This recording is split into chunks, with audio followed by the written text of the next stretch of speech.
Drone shot নিচ্ছিলাম একটি এলাকায়। তারপরে ড্রোনটা দেখে গ্রামের সাধারণ মুরব্বীরা, বড় ভাইরা, ছোট ভাইরা এসে সবাই ভিড় জমায় নিল। খালি বলছে, একটু কাছে নিয়ে আসেন, একটু দেখবো আমরা এই পাখিটা কেমন।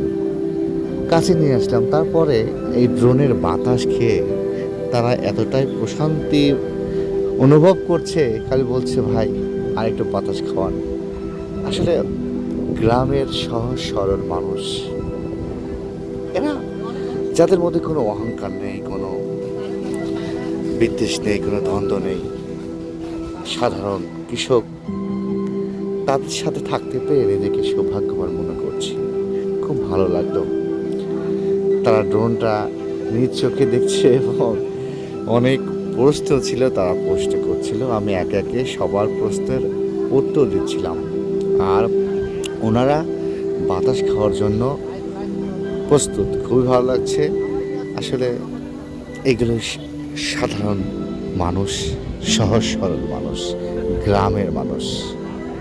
দর্শক, গ্রামকে ভালোবাসি কারণ আমার শিকড়।